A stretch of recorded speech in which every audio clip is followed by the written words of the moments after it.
Então agora começa a parte mais importante da demonstração, a parte realmente indutiva. Vamos lá. Então, nós vimos que vale para o caso quando acontece do primeiro número primo, nós vimos que vale para o caso quando acontece do primeiro e do segundo número primo, e vamos supor, por hipótese, que vale para todos os casos, de todas as sequências, antes até o número primo na posição i. Vale até esse caso. Vale, por exemplo, para quando é os múltiplos de apenas o primeiro número primo. Vale, por exemplo, para quando é os múltiplos do primeiro e do segundo número primo, do primeiro, do segundo e terceiro. Também vale para o primeiro, segundo, terceiro, quarto, quinto, sexto, até o nono.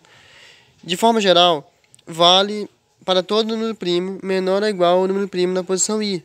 Então, o meu teorema vale até esse número primo na posição i. Vamos mostrar que se vale até i, então vale para o próximo número primo.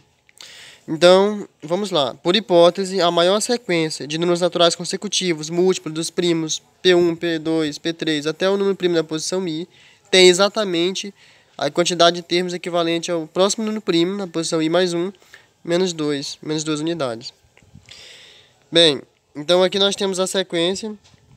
Essa aqui é essa mesma sequência, só que aqui nós temos ela com as características de cada número individual. Essa sequência aqui possui essa quantidade de termos por hipótese, porque por hipótese de indução isso aqui é verdade. Então tudo isso é verdade, por hipótese. Então essa sequência possui essa quantidade de termos. Essa sequência é a sequência de múltiplos dos primos P1, P2, P3 até os múltiplos do primo na posição i. Então essa sequência aqui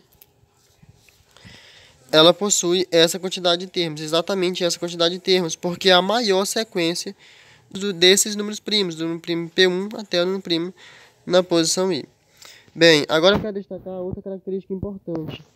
Porque se é verdade que essa sequência é a maior sequência de números naturais consecutivos múltiplos desses primos, então ela também possui aquela outra característica que eu mencionei no início, que é a característica de o primeiro número ser múltiplo do primeiro número primo, o segundo número ser múltiplo do segundo número primo, e o próximo número primo que não for múltiplo de nenhum dos primos anteriores, eu errei. O próximo número que não for múltiplo de nenhum dos primos anteriores será múltiplo do próximo menor número primo.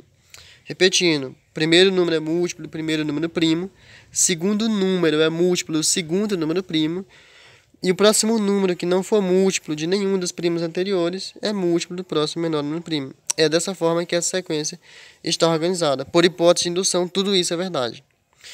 Agora, analisando essa sequência, a gente percebe uma coisa, que antes do primeiro número primo, antes do primeiro múltiplo de 3, nós temos exatamente 3 menos 2 termos. Antes do primeiro múltiplo de 5, nós temos exatamente 5 menos 2 termos. Antes do primeiro múltiplo de 7, nós temos exatamente 7 menos 2 termos. Antes do primeiro múltiplo do primo PM, que é o número primo geral, então nós vamos ter PM menos 2 termos. O que isso quer dizer? E por que isso acontece? Bem, isso acontece porque essa sequência ela é criada do seguinte modo. Todos os números anteriores a 3 são todos os números que dividem pelos primos anteriores ao número primo 3. No caso, só existe o número primo 2. E por que ela tem exatamente 3 menos 2 termos? Porque a sequência anterior ao primeiro múltiplo de 3 é exatamente a maior sequência dos múltiplos dos primos menores que 3. Por isso que tem essa quantidade de termos. O mesmo modo para os anteriores a 5, os anteriores a 7. No caso de 7 aqui, por exemplo, por que tem 7 menos 2 termos anteriores? Porque 7 menos 2 termos é a quantidade máxima de números que são múltiplos dos primos menores que 7. Então, como essa é a maior sequência, ela está mais bem espalhada. Ela está bem espalhada.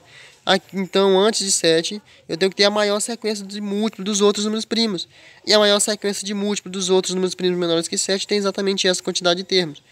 Então, por isso que, de modo geral, antes do primeiro múltiplo do número primo PM, nessa sequência nós vamos ter exatamente PM menos 2 termos.